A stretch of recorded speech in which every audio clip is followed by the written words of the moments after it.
నేను doctor N Gautami, consultant radiation oncologist at DDH Renova cancer centre, Vidyanagar. ఇవాళ మనము breast cancer risk factors గురించి మాట్లాడుకుందాము.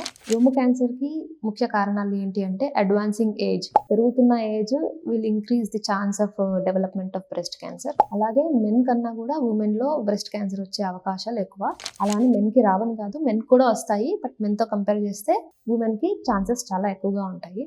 Germ line mutations like BRCA1 and BRCA2 ఇట్లాంటివి కనుక ఫ్యామిలీలో రన్ అవుతున్నట్టయితే ఆ నెక్స్ట్ వచ్చే జనరేషన్ ప్రోజని అందరికీ కూడా రొమ్ము క్యాన్సర్ వచ్చే అవకాశాలు కొంచెం ఎక్కువగా ఉంటాయి. ఇదే కాకుండా personal history of breast cancer, already ఒకసారి రొమ్ము క్యాన్సర్ వచ్చిపోయింది అనుకోండి, అలాంటి వాళ్ళలో మళ్ళీ తిరిగి రొమ్ము క్యాన్సర్ వచ్చే అవకాశం ఆపోజిట్ బ్రెస్ట్లో ఎక్కువగా ఉంటుంది. హై రేడియేషన్ ఎక్స్పోజర్, చిన్నప్పుడు ఎప్పుడైనా లింఫోమాస్కి కానీ అట్లాంటి వాటికి చెస్ట్కి మనము థెరప్యూటిక్ రేడియేషన్ అంటే ఎక్స్రేస్, హై ఎనర్జీ ఎక్స్రేస్ కనుక ఎక్స్పోజర్ అయ్యి ఉంటే అలాంటి వాళ్ళకు కూడా రానున్న ఫ్యూ డెకెట్స్ తర్వాత బ్రెస్ట్ క్యాన్సర్ వచ్చే అవకాశాలు కొంచెం ఎక్కువగా ఉంటాయి. Early menarche and late menopause. Early menarche అంటే మెన్సెస్ మొదటిసారి రావడమే తొందరగా రావడము, మెనోపాజ్ లేట్గా రావడము. ఈ మధ్య గ్యాప్లో ఫీమేల్ బాడీ అనేది ఎక్కువ ఈస్ట్రోజన్ హార్మోన్కి ఎక్స్పోజ్ అయ్యి ఉంటుంది.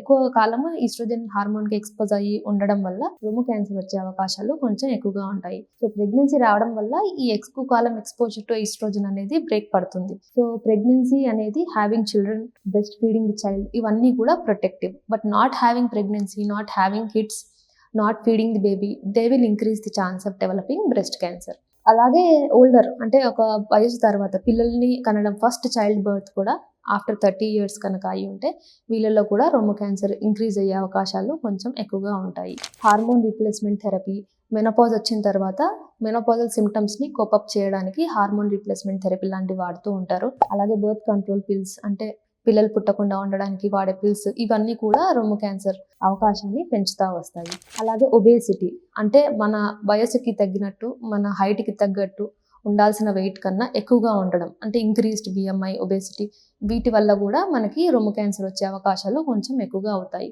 ఇది కాకుండా మన లైఫ్ స్టైల్లో frequent consumption of alcohol, regular బేసిస్లో ఆల్కహాల్ కనుక కన్జ్యూమ్ చేసినట్టయితే బ్రెస్ట్ క్యాన్సర్ వచ్చే అవకాశాలు ఎక్కువగా ఉంటాయి.